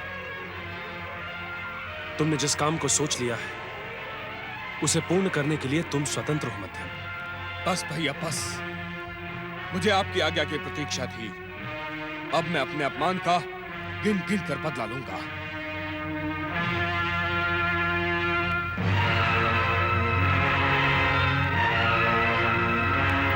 अब मैं कौरवों को दंडित करने के बाद ही आपके दर्शन करूंगा भैया। मुझे आशीर्वाद दे। आपने मुझे आशीर्वाद नहीं दिया भैया। मैं तुम्हें आशीर्वाद नहीं दे सकता मध्यम। तुम जिस अभियान की बात कर रहे हो उसके लिए मैं कभी सहमत नहीं हो सकता। परंतु अभी अभी आपने मुझे सहमति प्रदान की है। मैंने तुम्हारे विचारों की स्वतंत्रता को स्वीकारा था। यदि तुम्हें मेरा आशीर्वाद चाहिए तो तुम्हें प्रतीक्षा करनी होगी। नहीं भैया नहीं, प्रतीक्षा करना भीम का स्वभाव नहीं। मेरे गुरु यदुश्रेष्ठ बलराम जी की सौगंध, कौरवों को दंडित करने के लिए मेरा रक्त उबल रहा है। तुम इस समय जो सोच रहे हो वो अपनी भुजाओं में उबलते हुए रक्त की उत्तेजना पर सोच रहे हो, और यह उत्तेजना अनुचित है। तुम्हारे बड़े भाई युधिष्ठिर ने द्यूत में अपनी पराजय को स्वीकार कर 12 वर्ष का वनवास और 1 वर्ष का अज्ञातवास स्वीकारा है। यदि तुम इस समय हस्तिनापुर जाओगे तो भविष्य तुम्हें अपने बड़े भाई की बात न मानने का दोषी ठहराने में संकोच नहीं करेगा। मध्यम, हर रात के बाद सुबह होती है। हमें संकट के समय को धैर्य और विवेक से जय करना है। आप ठीक कहते हैं भैया। मध्यम, ऐसा नहीं है कि स्थिति से हम दुखी नहीं हैं। दुख हमें भी है, परंतु दुखी होकर विवेक खोना हमारा स्वभाव नहीं है, क्योंकि हम जानते हैं कि सत्य कभी पराजित नहीं हो सकता। अधर्म उबल सकता है किंतु धर्म को नष्ट नहीं कर सकता। मध्यम, द्वारकाधीश श्री कृष्ण से मार्गदर्शन पाकर अनुज अर्जुन देवराज इंद्र से दीक्षित होकर देवाधिदेव भगवान शिव की आराधना कर रहा है। अनुज की सफलता हमारी विजय और दुखों के अंत का संदेश लेकर आएगी।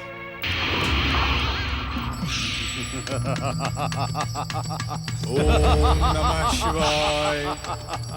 ओम नमः शिवाय। मैं दैत्यराज मूक अपनी विध्वंसक और विनाशक सिद्ध शक्तियों से इस संसार से भक्ति, आराधना, तपस्या और पूजा पाठ की हर परंपरा को सदा सदा के लिए समाप्त कर देने की घोषणा करता हूं।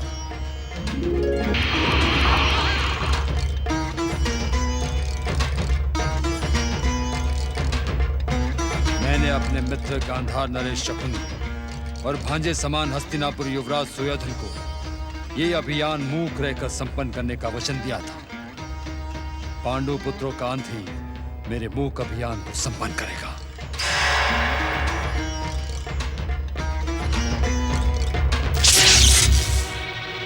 नारायण नारायण।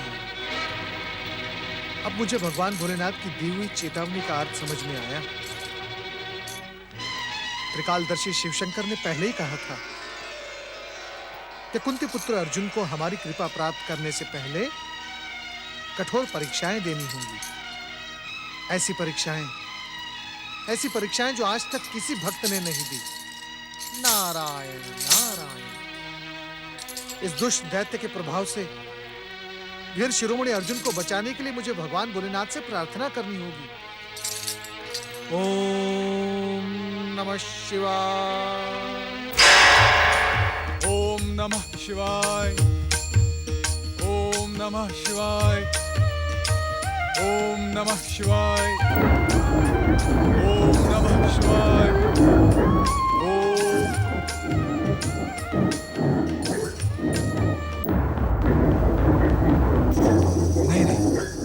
पशु नहीं है। पशु कभी भी अकारण आक्रमण नहीं करते। फिर कौन है ये? कहां से आ रहा है? किसने भेजा है इसे? ये तो मेरे अनिष्ट की योजना बनाकर ही मेरी ओर आ रहा है। शास्त्रों में लिखा है, जिसे देखने से मन प्रसन्न हो जाए वह मित्र, और जिसे देखकर मन व्याकुल हो जाए वह शत्रु। ये निश्चित ही मेरा शत्रु है। इसे देखकर मेरा मन व्याकुल हो रहा है, परंतु इसे देखते ही मेरा हाथ स्वयं ही गांडीव की ओर जा रहा है। मेरी इंद्रियां प्रतिशोध की भावना से उत्तेजित हो रही है। संभवतः इसी कारण माधव ने मुझे गांडीव लेकर तपस्या के लिए जाने को कहा था। देवराज इंद्र ने भी गांडीव धारण करने की आज्ञा दी थी। यह पापी मार डालने के योग्य है।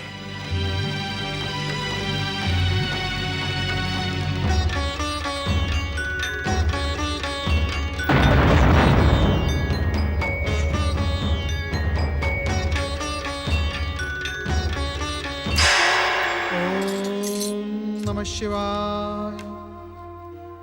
अरे भोलेनाथ कहाँ है? नारायण नारायण। और आज तो शिवगण भी नहीं दिखाई पड़ रहे हैं।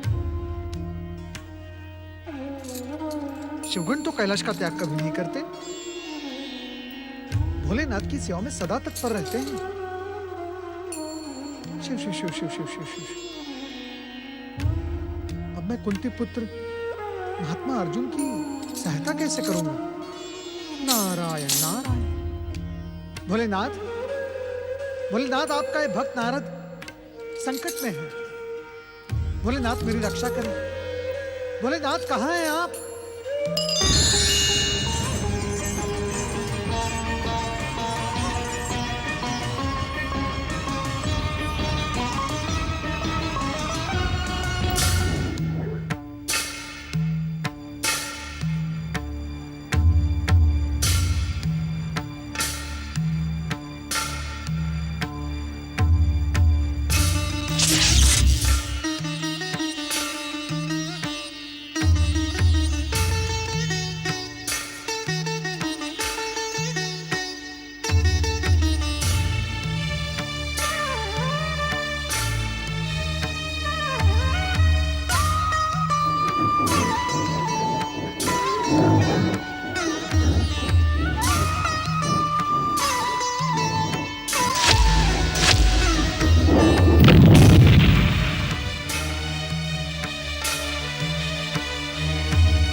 भील प्रमुख नंदीश्वर और अखेट नायक भंगेश्वर। आज्ञा धीराज। अखेट संपन्न हुआ। हम जंगली शुगर को मारने में सफल हुए। तुम जाओ, हमारे बाण और आखेट को उठा कर ले आओ। जो आज्ञा धीराज।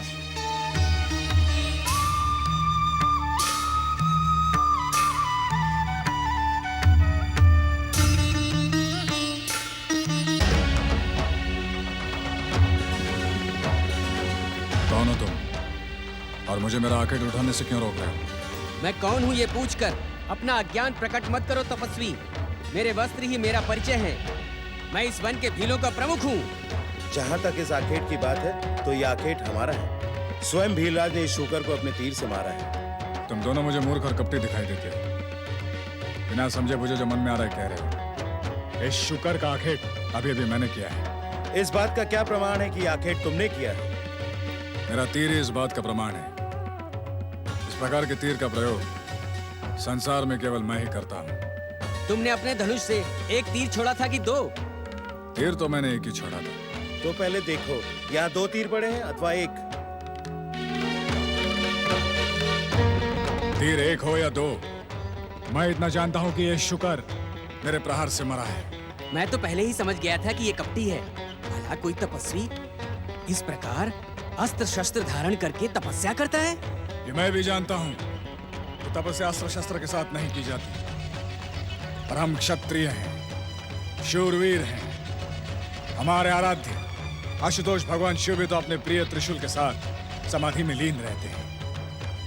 यदि मेरे आराध्य अस्त्र शस्त्र के साथ समाधि लगा सकते हैं तो मैं क्यों नहीं लगा सकता? तो क्या तू शिव है? नहीं, मैं तो उनका एक साधारण सा भक्त हूं। अपने आराध्य के दिखाए हुए मार्ग का अनुसरण करना हर भक्त का कर्तव्य होता है। तुम दोनों को जितना कहना था कह चुके। अब जाओ, जाके अपने स्वामी भीलराज को बुला लाओ। जाओ जाओ।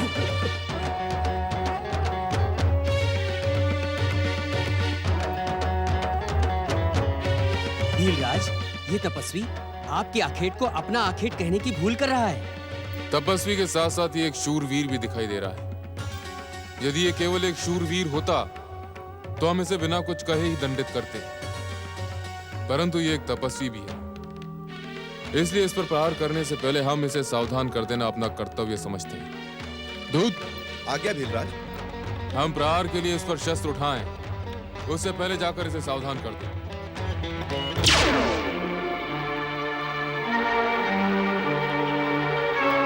मैं भीलराज का दूत हूं। युद्ध से पहले मैं तुम्हें सावधान करने आया हूं तपस्वी।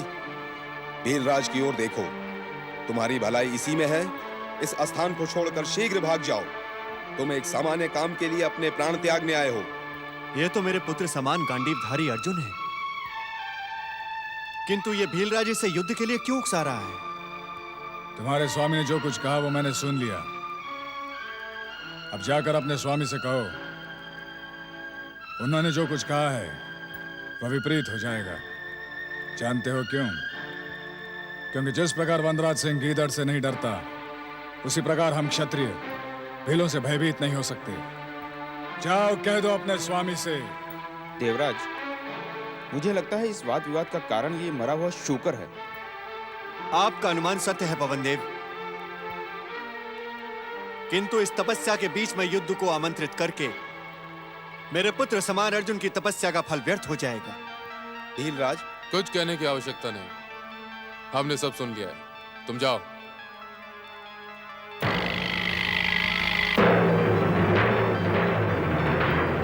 मुझे इस भीलराज को स्वयं जाकर रोकना होगा।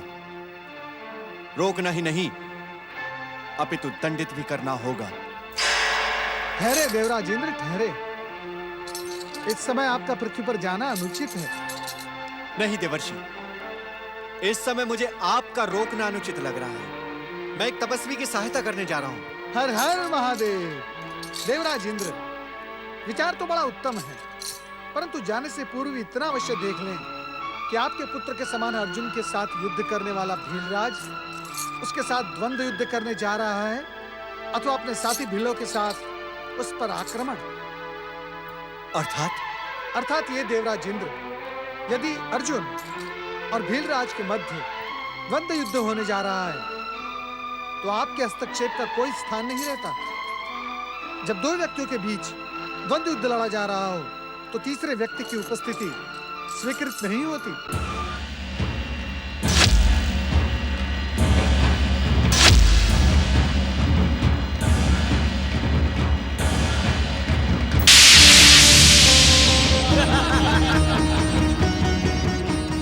देखें देवराज इंद्र, देखें, भीलराज और अर्जुन के मध्य द्वंद्व युद्ध का प्रारंभ हो चुका है। और आप ये भी देखें कि भीलराज के साथी भील केवल इन दोनों के द्वंद्व युद्ध कौशल को देख रहे हैं, प्रहार नहीं कर रहे हैं।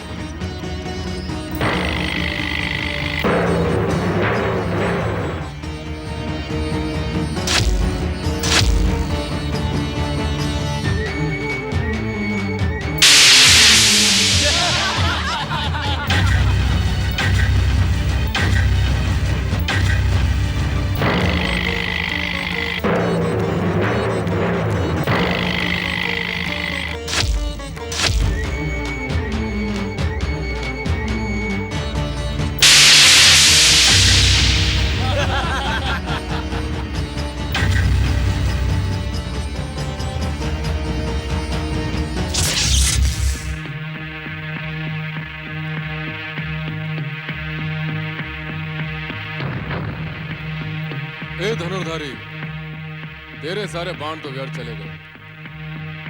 यदि अब भी तुझ में शक्ति और साहस है तो आ, मेरे साथ परशु युद्ध कर। मुझे आपकी चुनौती स्वीकार है।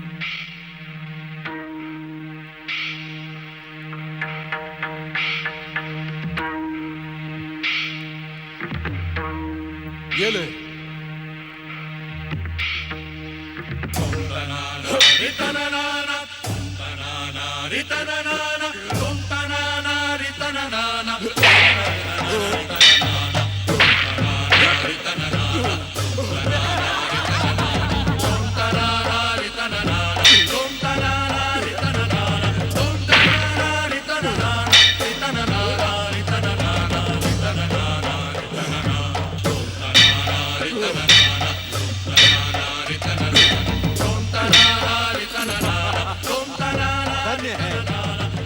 धन्य है कुंती पुत्र अर्जुन का पराक्रम।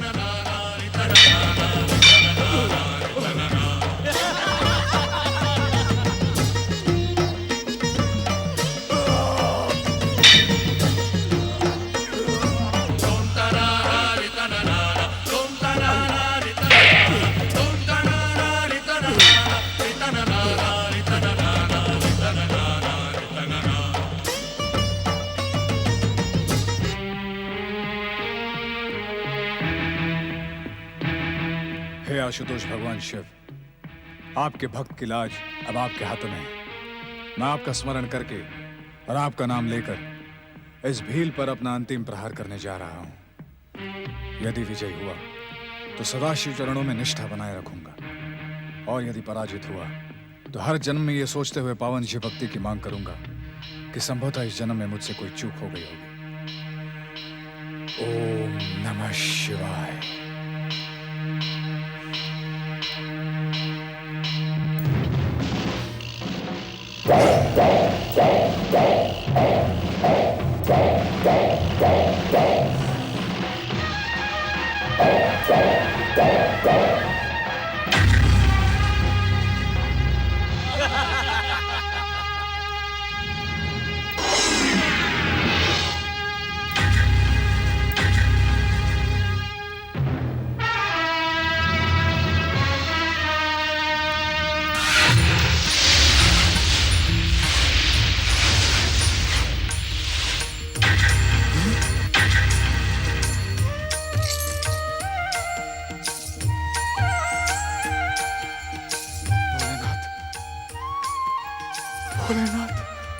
भगवान भोलेनाथ की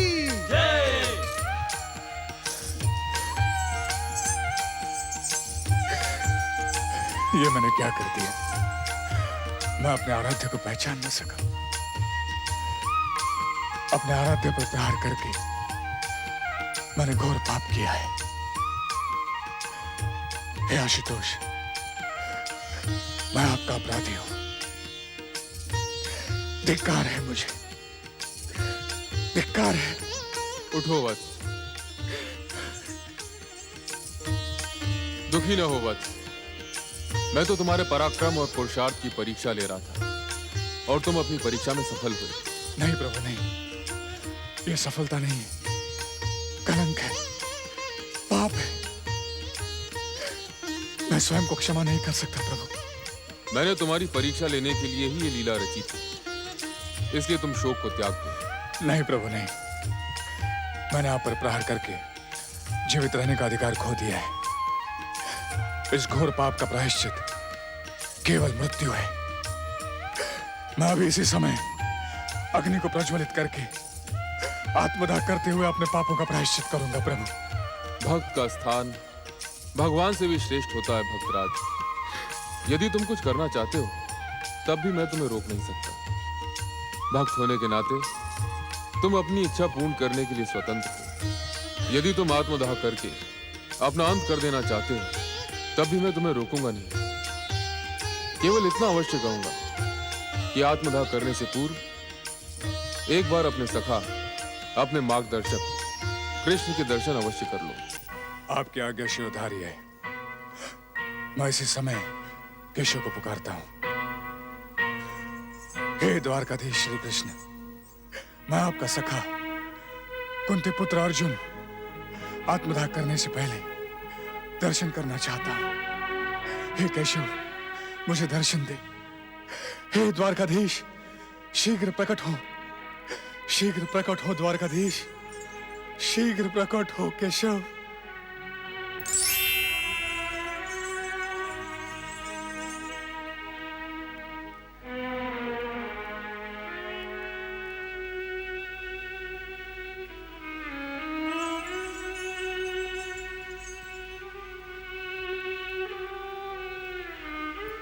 पार्थ, किन विचारों में खोए हो?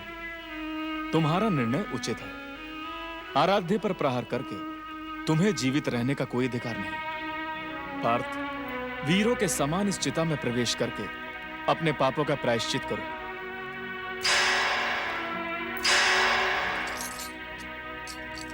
द्वारकाधीश, द्वारकाधीश, ये आप क्या कह रहे हैं? मैंने आपसे तो कुछ नहीं कहा देवऋषि। मेरे और मेरे मित्र की बातचीत में आपको हस्तक्षेप करने और अपना सुझाव देने का कोई अधिकार नहीं। कृपा करके मुझे अपने मित्र का मार्गदर्शन करने दीजिए। चिता की ओर प्रस्थान करो पार्थ।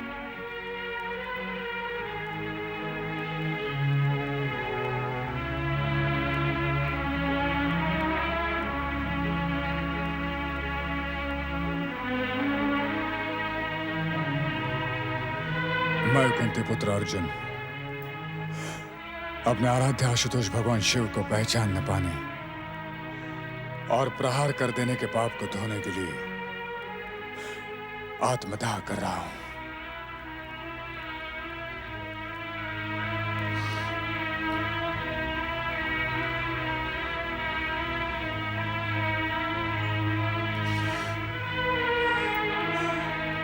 अग्नि प्रकट हो।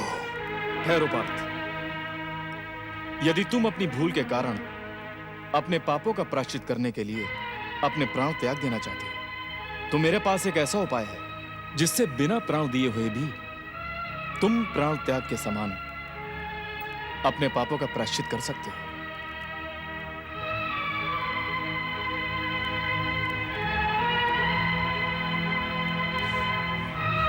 यह आप क्या कह रहे हैं केशव? मृत्यु का कोई दूसरा रूप नहीं हो सकता? हो सकता है पार्थ, क्योंकि मैं जो उपाय बताने जा रहा हूं वो वेद और पुराणों द्वारा भी स्वीकृत है।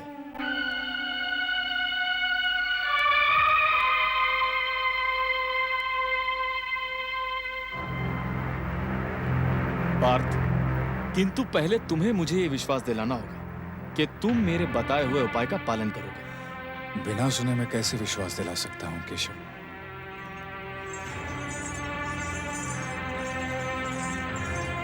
पार्थ, केशव तुम्हारे मित्र, तुम्हारे सखा हैं, और सच्चा मित्र संकट के समय साथ देता है।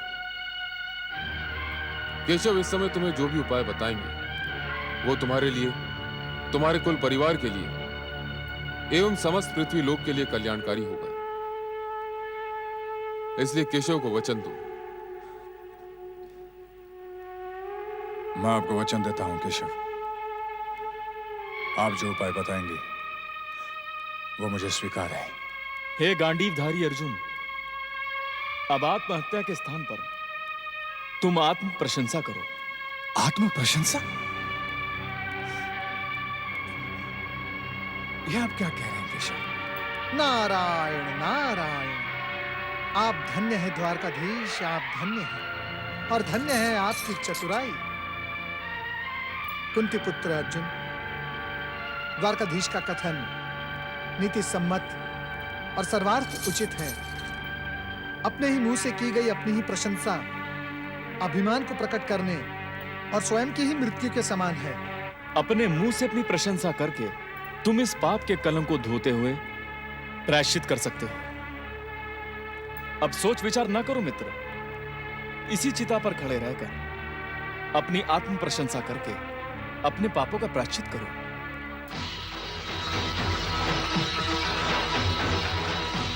मैं कुंती पुत्र अर्जुन इस संसार का सर्वश्रेष्ठ योद्धा हूं। मेरे गांडीव से निकला तीर संसार के किसी भी वीर के प्राण को हरने में सक्षम है। अब तक न तो मेरे समान धनुर्धर जन्मा है और न ही भविष्य में जन्मेगा। मैं सर्वश्रेष्ठ हूं, अजय हूं। संसार में मेरी किसी से समानता नहीं हो सकती। मैं चाहूं तो अपने एक ही प्रहार से सातों समुद्रों को सोख डालूं, चाहूं तो आकाश में छेद कर दूं, पर्वतों का सीना चीर दूं। मैं सर्वश्रेष्ठ हूं।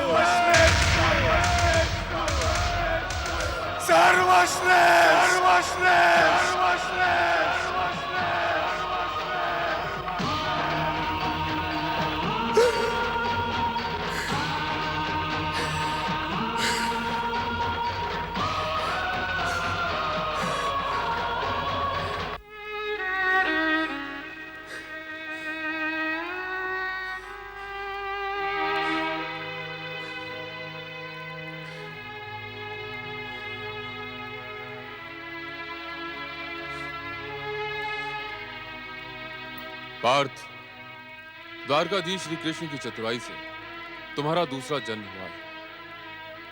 तुमने स्वयं ही की आत्म प्रशंसा करके मृत्यु को वरण किया है और लज्जित होकर नए जीवन को पाने का अधिकार पाया है।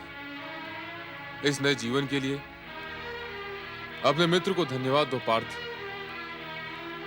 धन्यवाद देने के अनेक अवसर आएंगे पार्थ, फिर कभी दे देना।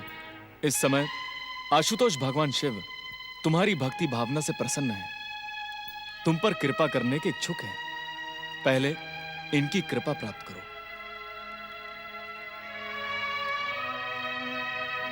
कुंती पुत्र अर्जुन, तुमने जिस मनोकामना से पंचाक्षरी मंत्र से हमारी आराधना की है, हम उसे भली भांति जानते हैं। हम तुम्हारे और तुम्हारे परिवार के दुखों का विनाश करने का वरदान भी देते हैं। हम तुम्हारी वीरता से भी प्रभावित हुए हैं, इसी कारण हम तुम्हें अपना पाशुपत अस्त्र प्रदान करते हैं।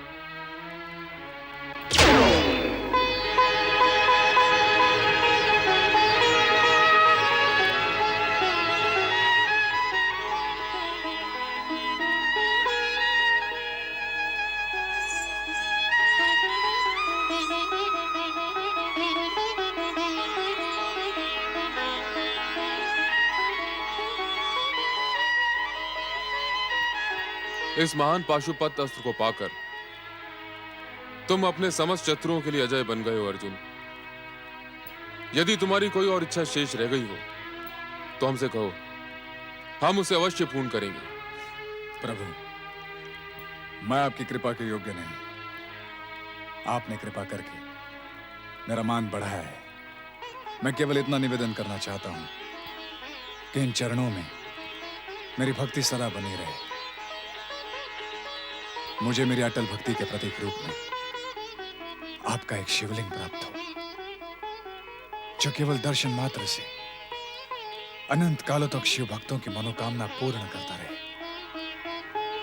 तथास्तु।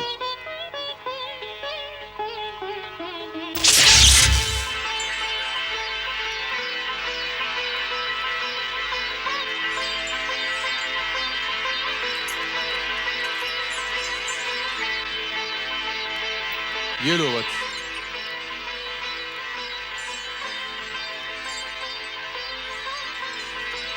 तुम्हारा कल्याण हो।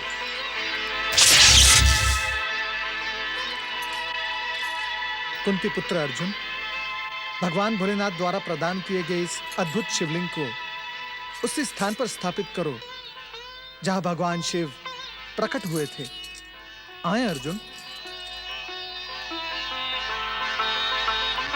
पशुपति भगवान शिव की, त्रिकालदर्शी भगवान भोलेनाथ की, आशुतोष भगवान शिव की।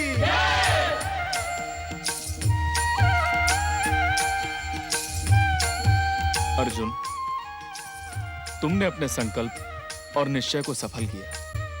इस संसार में शिव भक्ति और शिव कृपा की समानता कोई नहीं कर सकता। तुम धन्य हो गए पार्थ। शिव कृपा पाकर तुमने अपने नित्य दुखों का अंत किया। शिवेच्छा से पाशुपत अस्त्र पाकर तुम इस संसार के अजय योद्धा बन गए। तुम्हारे मन में जीवों के कल्याण की भावना ही प्रमुख है। इसी कारण तुमने शिव भक्ति के साथ ही साथ भोलेनाथ से पाशुपत लिंग भी मांग लिया, जो सदा भक्तों की मनोकामना पूरी करता रहेगा। पशुपति भगवान शिव की, त्रिकालदर्शी भगवान भोलेनाथ की। भ्राताश्री, इसी कारण मैंने पार्थ को शिव भक्ति का परामर्श दिया। जानते हो पाल, इस सारे संसार में नभ, जल, थल में, हर एक पल में, दसों दिशाओं में और घोर निशा में भी मेरे आराध्य शिव शंकर ही तो समाये हैं। इसलिए सब कोई सच्चे मन से बोलो, ओम नमः शिवाय। ओम नमः शिवाय।